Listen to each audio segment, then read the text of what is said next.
What do you get when you throw two natural born intuitive mediums together with a passion for animals and empowerment? Spirits, angels, and guides. Oh my. I'm empowerment medium Tara Diana. And I am intuitive medium Nancy Brady. Together, we focus on the good, The bad, and the ugly of working with the spirit realm. but mostly we're focusing on the good. Hey everyone, welcome back to Nancy and I's podcast. We are moving on to all the questions. So we asked you guys what you wanted to know from spirit, from us as mediums, as empowerment mediums, animal communicator, anything. And we took, I think, 5 or 6 questions. Nancy took them down for us and we're going to answer them. This is all for you guys. Right on. So let's get started. How can I connect deeper with my spirit guide? From Jenny P. Okay, Jenny P. Well, okay. First thing I'll say to you is meditation. Meditation. I am not a meditator, straight up. I can give a good meditation. I run beautiful meditations, as does Nancy, but I don't like sitting in meditations. So if you've got a meditation that's over 5 minutes, you probably lost me at 3 minutes and 22 seconds. But it's true. And I find that there's a different way, Nancy, and tell me what you think of this. So when I go into a quiet space, a stillness of mind, if you will, to connect to guides and helpers, I find that very different than going into a meditation on a guided journey per se. So if you want to know more about your guides, have a list of questions in your mind so that when you call them to you, because that's what you're doing, you're going into a mind stillness, if you will, and you're calling a guide closer to you so you can get to know them. So have some questions. What's your name? Take note of what they look like. Have a journal beside you with a pen, so because you can come in and out of that space. And that is how I always suggest to people, if you don't want to, book with someone to do that work, you want to just do it on your own. I mean, of course, everyone always says, go to YouTube, go to any of those things. Yeah, you can. But you can simply just read up a little bit on it. You can always shoot Nancy and I a message. We have documents we can send you on how to do it, and just sit in your own power and just call them to you. What are your thoughts about how you teach? Well, for me, I'm the same as you. I'm very kinetic. I need to be moving. I have a hard time sitting still. So when, I like sometimes to use guided meditations. Sometimes I'll even record my own questions and then listen to my own voice. Excellent.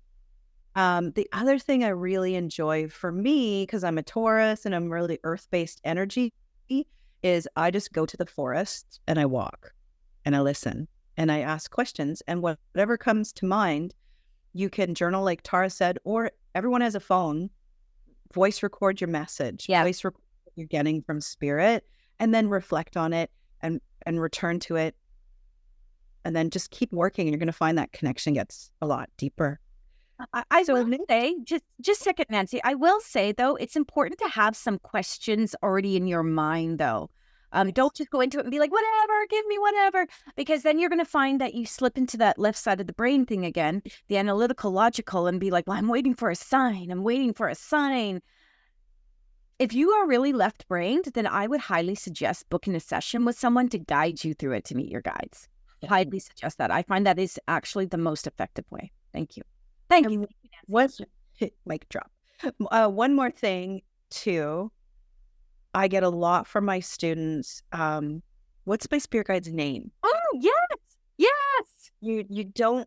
They don't have to have a name. They do that for us because we are so logical. We need a name. 90% of the time, just give them a name. They'll respond to it. Or I always say, go to bed, put the question out. When you wake up in the morning, the first name that comes to you is the name they've given you. And the name will be for you, not for them. So if you wake up with Barney, that's your healing guide. If you have a healing energy guide, that's his name. Now, why did he give you Barney? Because there's something about that name that will resonate with you. Boom. Yeah, exactly. Yeah. All right. Next question. Does everyone see auras and color? From Shane F. What do you feel on that? I think there's, again, in our previous episode, we talked a lot about mediumship and how some people just naturally, easily connect. I feel the same for auras and color. I feel some people find it very, very easy to see aura and color just like that. And other people, it is a muscle you have to work on. And one of the best exercises that I suggest when people are starting is if you light a candle and it's kind of dim in the room and you focus on the candle and you let your eyes slowly go out of focus and you start to see the energy around the candle, you're practicing with that muscle. And then you can do the same with plants. You focus on a leaf and you start to see the energy around the leaf. And eventually it's going to be so fine-tuned as a muscle, it's going to be something that you can really easily see.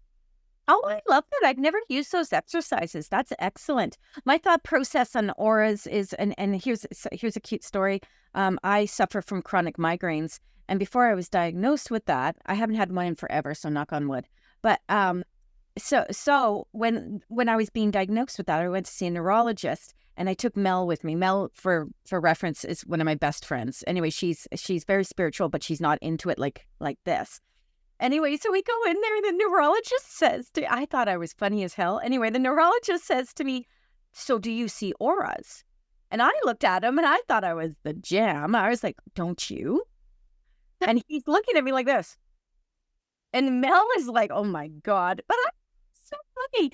Anyway, it just went right over his head. I said, I didn't know how to answer the question though, Nancy, because yes, I do, but as an associated with my headache, I don't know. Anyway, it was just a funny little moment.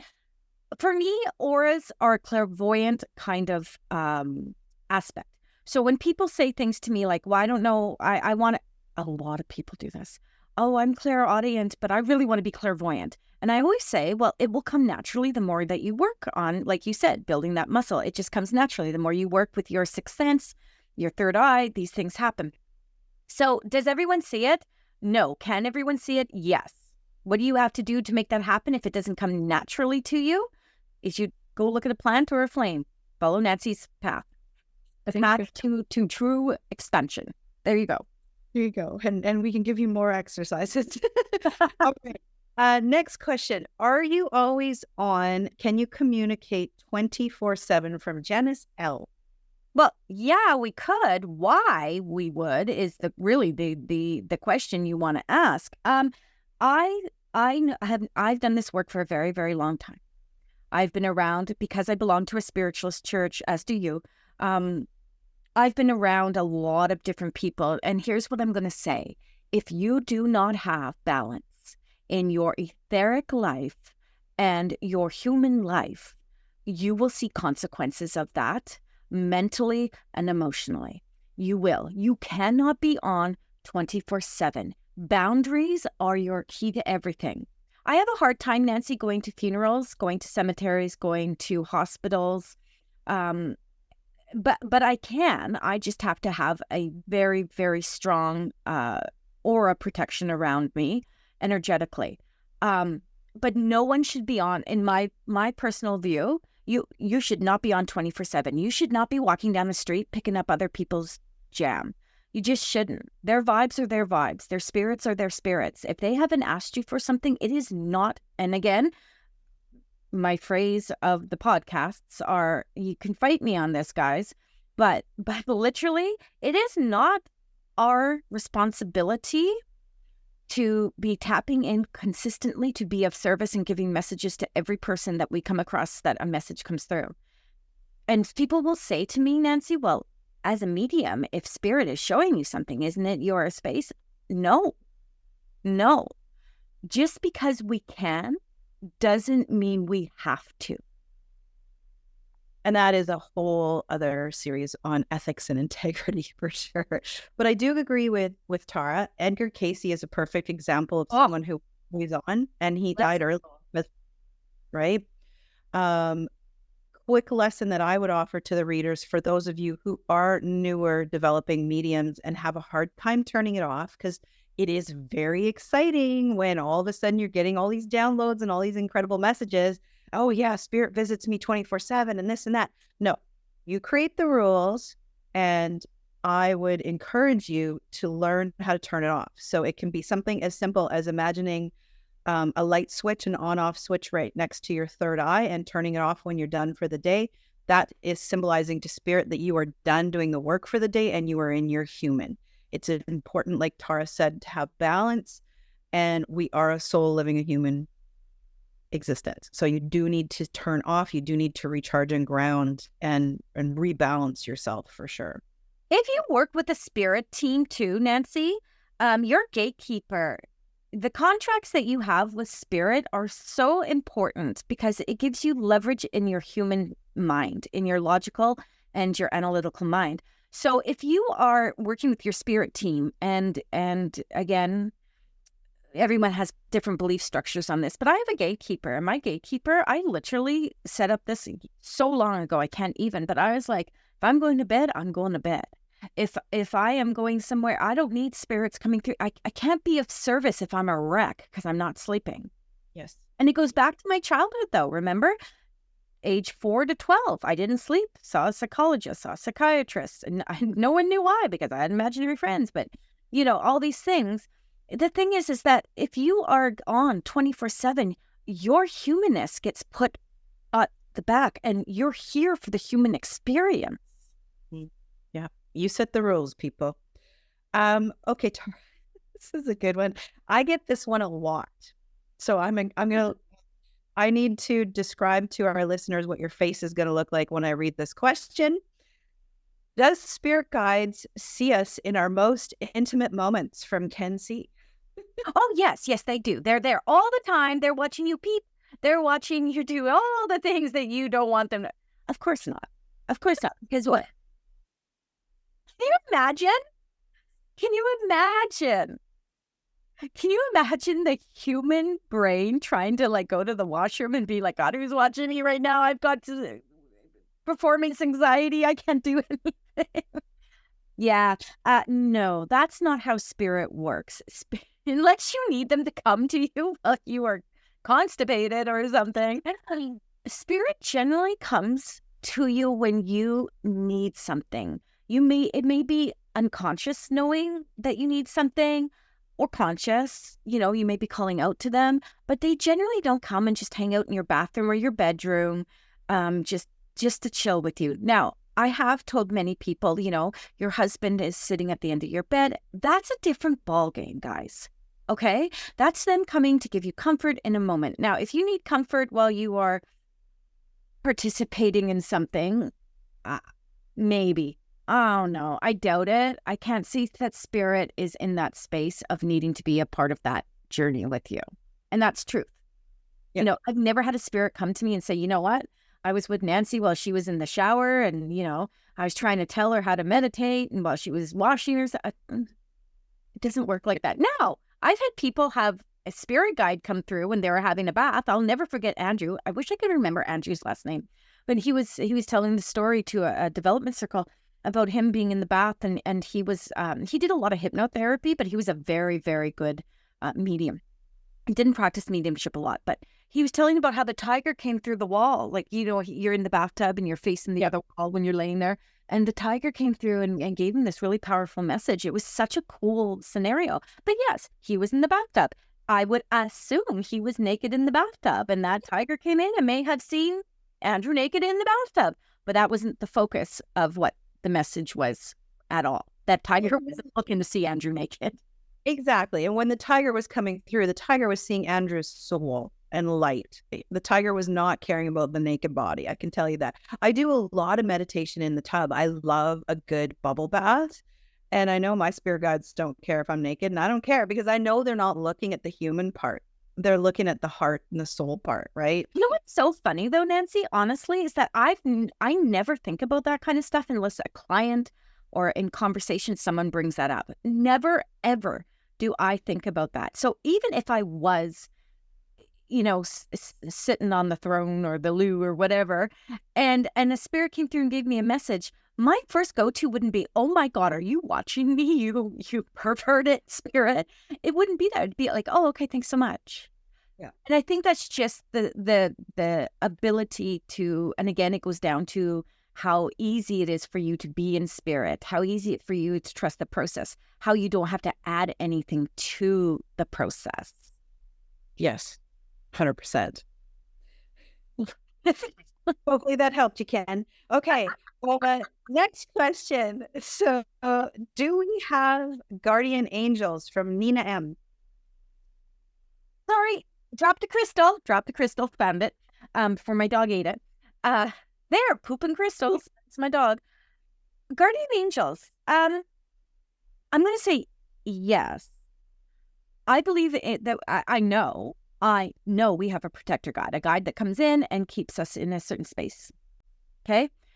I think guardian angel is a very human term. And because angels have this beautiful persona, if you will, people see an angel, you see them with the big wings and the halo and if they really knew that Archangel Michael comes down with a sword and blue flame, I mean, that whole thing would be thrown right out the window.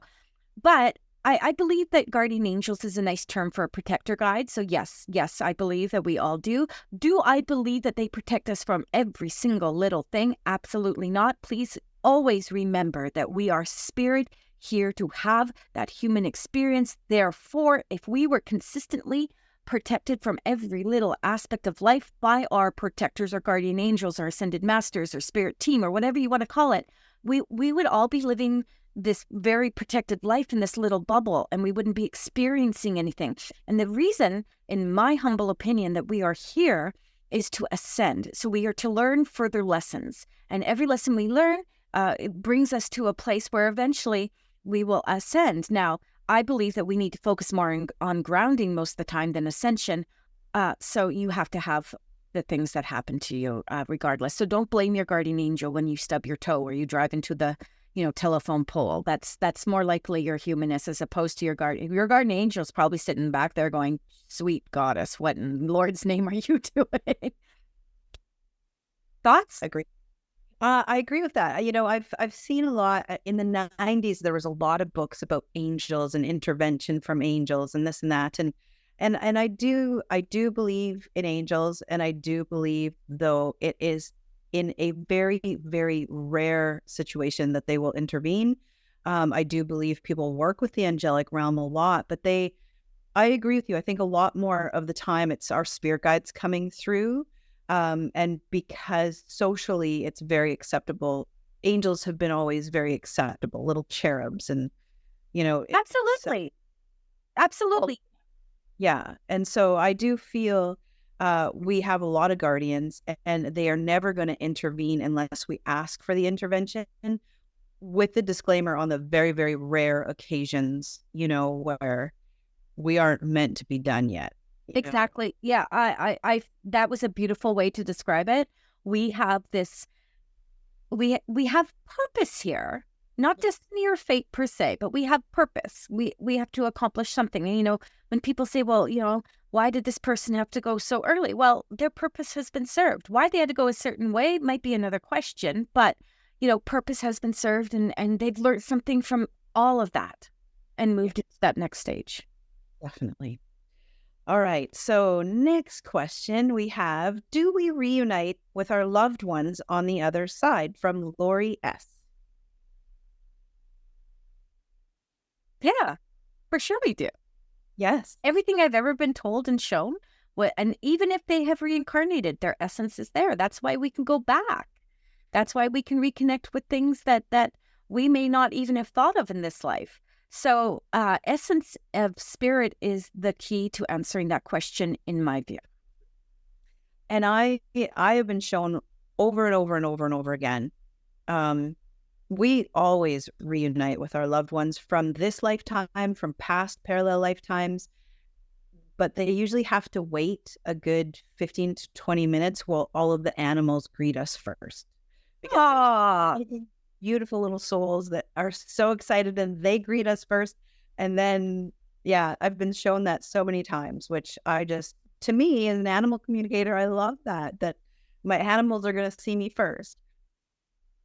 one of the questions that gets asked a lot is like, is dad with mom, or is my brother with my grandparents, or et cetera, et cetera.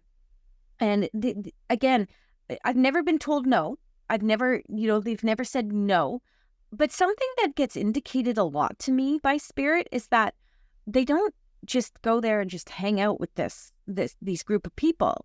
There's still journeying to be done. What that is, I've never dived into per se. Maybe that's something that I can do, do down the road. But they go, they see them, they can communicate with them, they can go back to them in spirit, but they don't just all go up there and have these, orbs that are all sitting together, because everyone's got journeys still. Because even though yes, we are reconnected with our loved ones, it doesn't mean that we are meant to just solely sit with those loved ones in spirit. That's beautifully said. Thank you. So hopefully that helps a little bit, Lori. Okay. And for the listeners, Tara's face is about to pucker. The last question today. Could you just tap in quickly for me? Is that something you get asked a lot by Karen D? And is that okay? Because your contract is with spirit. And are you waiting for me? I am. I'm going to wait for you on this one. I'm trying to breathe easy. I want to share something with the listeners, Nancy. You know this already because we are very good friends outside of all of this work. I have, my love language is giving. That's why it's great to be friends with me around Christmas or your birthday. But my love language is gifts and being of service. Okay. So when I first started doing this work, I went from just being Tara to suddenly all these people needing something from me. And it was very powerful. Not going to lie. It was very powerful. And then it went to Tara having to appease every person. So I went from a stage Nancy of, 20-minute readings, and I would go over by another 40 minutes. And I remember I got a phone call from another medium who's been doing this work for a very long time. And she said to me, "What the F are you doing? Yeah. You're charging this tiny amount of money and giving them all of this, and you're making the rest of us." And she wasn't coming from a bad place. She was teaching me. Okay. I think we all do that when we're first doing this for an exchange. And so the next thing that happened is that people would start just sending me messages. "Tara, I have a question. Can you answer just one question?" And at first it was simplistic. I was like, sure. Okay. But then the question would lead to like a discussion, and then it would lead to another question. And then all of a sudden, this one question that should have taken me maybe 5 minutes was a 30-minute reading. And I started to feel resentful about that. And so when I would say, "Oh, you can come to me with stuff," I had to stop. And it's only been, imagine this, Nancy. I've done this work for over 25 years, let's say, 22, 25 years. I'm in there. And it's been only in the last year that I've really said, I can't do that. I have a small, session you can book with me, 15 minutes. That should get it for you. I have a membership that if you pay, a nominal amount, you have access to me 15 minutes a month to ask me all the questions. You can break that into 3-5 minutes if you just need to ask. You have access to me. But I had to stop, Nancy, because it was a violation of my time. Yes. And you do this work full time. I do not. I have a non-magical job that I do Monday to Friday. For me, I would not go to one of my friends who's an accountant and say, "Could you just quickly look at these taxes that I'm submitting for me?" It's an energy exchange, right? And so for me, I do find it fairly presumptive that when people say, "Oh, could you just tap in? Could you just answer a quick question?" Because I started the same as you, and it was so exciting because you were helping people, and it was that dopamine hit. You feel so good when you're helping people, but then it gets to the point where you were putting out far more than the exchange that was happening. And it's not that, we don't want to be receptive or have the conversations or any of that, but we want to be respectful of your time, of our time, and the sacredness of the conversation with spirit. I think that's the biggest thing. I love that. And that is such a beautiful sentiment right there. The sacredness of our connection and the messages. And, you know, it boils down to if I was getting like 5 a day, every day, 24/7. People being like, have you looked into this yet? Have you answered this yet? Have you? And I was like, well, who do I choose out of these 5 people? Who? And then do I just rely on spirit? And it became this thing that I was constantly like trying to like, oh, but I got to answer this one, or I got to feel this. And so when I just said to spirit, I'm just going to shut that down. I'm just not going to do that. They have avenues to reach me if they need to reach me. The exchange thing is a big deal. And I'm going to say this. It's not about exchange of finances. I will happily do a reading for someone for a can of salmon. You know, I will happily do that. Will I give you a 30-minute reading for that? Who knows? If I'm meant to for a can of salmon, I will. My point being is that it has to feed my soul as well. Yes. So You're 100% right. It's not about necessarily the money. It's the exchange, the energy exchange. right? So if my soul's not being fed, if I'm stressed out because I have 52 people, I have to answer one-off questions, which you know are going to boil into like, I don't understand that, or what does that mean?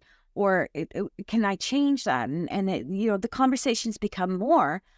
All of a sudden, the good work I'm doing doesn't feel like good work anymore. And I don't want my humanness to become resentful of my spirit self. I do encourage people, you know, like I always myself try to be as respectful as I can of other people. So my mother always, and this is, you've probably heard this, everybody's heard this before, walk a mile in that person's shoes before you judge them. But I really feel I put myself in that situation before I ask someone something. If I had it in return, would it be okay? And so I would never, ever consider going to you, Tara, and saying, hey, could you just tap in quickly to my dad? Because I would be a little offended if you came to me and said, I need to talk to Nana. Now, granted, I'd be like, you can do it yourself, girl, but it would be, Why you need me? me for. But, you know, I feel you need to, people need to sort of put that in check. Like if you had someone come to you and I know I keep using the accountant as an example, but let's say you're an accountant. And if you had someone call you and say, could you just quickly check these numbers for me? And then times that by 5 people asking you just to check your tax forms or, you know, total your numbers and your bank balances, you'd be, come on. It's your profession and mine is no different than an accountant or a mechanic or someone like that. Right. Well, and let's go, just take this a step further, you know, the no-shows.